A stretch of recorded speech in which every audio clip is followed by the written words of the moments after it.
നമ്മൾ പെൺപിള്ളേരൊക്കെ വീട്ടിലുള്ള ഊഞ്ഞാല് ഭയങ്കര ഇമ്പോർട്ടന്റ്. നമുക്ക് ഊഞ്ഞാലിരുന്ന് ആടാനൊക്കെ ഇഷ്ടം. ഉമ്മ പറഞ്ഞിട്ടാണ് ഊഞ്ഞാല് വെച്ചത് 2 എണ്ണം. ഞാൻ ഇതുവരെ ആടിയിട്ടില്ല.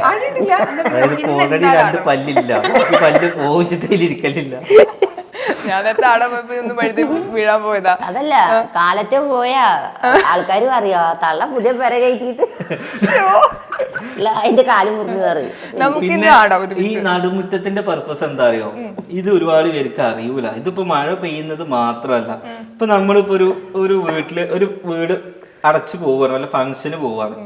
അപ്പൊ ഈ ഫംഗ്ഷന് പോയി നമ്മൾ തിരിച്ച് വീട്ടിലോട്ട് വന്ന് വാതിൽ തുറക്കുമ്പോൾ ഒന്നില്ലെങ്കിൽ പോയി ഭയങ്കര ഒരു ആവിയോ അല്ലെങ്കിൽ ബാഡ് സ്മെല്ലോ ഒക്കെ പാടത് പുറത്തു പോകാൻ പറ്റാതെ അങ്ങനെ നിൽക്കും. പക്ഷെ ഇവിടെ എല്ലാം മുകളിലോട്ട് വലിച്ചെടുക്കും. ഇവിടെ ആ ഒരു നല്ല തണുപ്പുകൾക്കൊക്കെ തോന്നിയിട്ടുണ്ട്. എന്റെ വീട്ടിൽ ഇതുവരെ AC വെച്ചിട്ടില്ല, ഭയങ്കര കൂളിംഗ്. അതായത് നമുക്ക് കിഴക്ക് പടിഞ്ഞാറെന്നുള്ള കാറ്റൊക്കെ നമ്മൾ ആദ്യം ഫോക്കസ് ചെയ്തിട്ടാണ് എല്ലായിടത്തും ജനലും. മോള് ചൂടുണ്ടോ? മുകളിൽ എന്തായാലും ചൂടുണ്ടാവില്ലല്ലോ. മോളെന്തായാലും AC ഒക്കെ വരും. മുകളിൽ കേറുന്നില്ലല്ലോ. ഞാൻ മുകളിൽ ഉണ്ടാക്കി വെച്ചെന്താ അറിയോ? മുകളിൽ ഉണ്ടാക്കി വെച്ച എന്താന്ന് വെച്ച് കഴിഞ്ഞാൽ ഇനി പെരയൊക്കെ ഒറ്റ ടൈമേ ചെയ്യാൻ പറ്റുള്ളൂ. അത് ഇനി തിരിച്ചു കിട്ടുന്ന സാധനമല്ല പെര. അപ്പൊ എന്താക്കി മുകളിൽ ഉണ്ടാക്കി വെച്ച് ഇനി പെരയുമ്പോ തിരിയൂല. ഇനി വല്ല ബിസിനസ് ഒക്കെ നോക്കണം വെച്ചിട്ടാണ്. കാരണം യൂട്യൂബ് എന്താ പോവാന്ന് പറയാൻ പറ്റില്ല.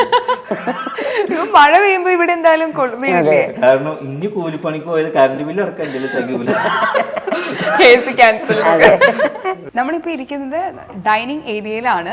ആൻഡ് ഇവിടുന്ന് നേരെ നോക്കിയാൽ ഈ പറയുന്ന പോലെ എല്ലാ സ്ഥലങ്ങളും നമുക്ക് കാണാൻ പറ്റും ആസ് യൂഷ്വൽ. ആദ്യം കാണുന്നത് ആ ചെടിയാണ് കേട്ടോ. ആ ചെടിയുടെ പേരെന്താ? ഫൈക്കസ്. അത് ഇമ്പോർട്ടഡാ. ഓക്കെ. ആ ഒരു ചെടിക്ക് നല്ല വിലയുണ്ട്. ഏകദേശം 10,000 വരുന്നത്.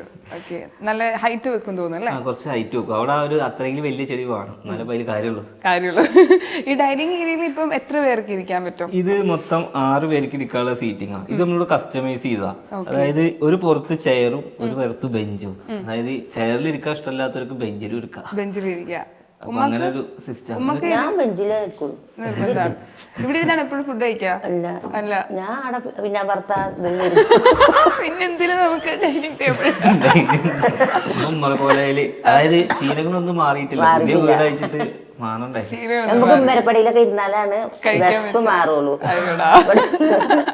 ഈ ഹാങ് ലൈറ്റിന്റെ എവിടെ നിന്നാണ് പർച്ചേസ് ചെയ്തത്? ഇത് ലൈറ്റ് എന്ന് വെച്ച് കഴിഞ്ഞാൽ എല്ലാവരും ഒന്നില്ലെങ്കിൽ ഒരു പാമ്പിന്റെ മോഡൽ അങ്ങനത്തെ ലൈറ്റ് അല്ലേ.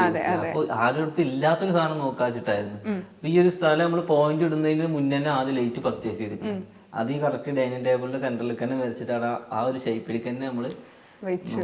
ഞാൻ വീട്ടിൽ വന്നപ്പോ കുറെ കാര്യങ്ങൾ ശ്രദ്ധിച്ചു. എനിക്ക് അതിൽ ഏറ്റവും ഇഷ്ടമായത്, പൊതുവേ നമ്മൾ എന്താ ഡൈനിങ് ഏരിയന് അടുത്തായിട്ട് വാഷ് ബേസും വെക്കും. പക്ഷെ ഇത് കുറച്ച് മാറ്റി, അത് കുറച്ച് എല്ലാവരും ഇപ്പഴത്തെ കുറച്ച് ജനറേഷനൊക്കെ മാറി ചിന്തിച്ചു തുടങ്ങി. അത് നമ്മളെ അനുഭവം തന്നെ. അതായത് ഞാൻ ചിലപ്പോ പെട്ടെന്ന് നീക്കും, അല്ലെങ്കിൽ വഴിക്ക് നീക്കണം വിചാരിച്ചു. നമ്മളിവിടെ ഫുഡ് കഴിച്ചിട്ട് ചിലപ്പോ ഈ ലാസ്റ്റ് പീസൊക്കെ ഏറ്റവും ലാസ്റ്റ് തിന്നാനാവും കാത്തിക്കുക. ചിലപ്പോ ഇറച്ചി പീസൊക്കെ എന്നിട്ട് ഇതിങ്ങനെ വായിൽ വെക്കാൻ ആദ്യം തിന്ന് കഴിഞ്ഞ് പോയ ആള് ഒറ്റ കൊടയിലാവും ആ പീസ് ആള് വെക്കും. അല്ലെങ്കിൽ ആരെങ്കിലും എന്താ കാല് കുറച്ച് കഴുകുന്ന ആൾക്കാരൊക്കെ കൈ ആൾ കുറ്റം കണ്ടു തരില്ല.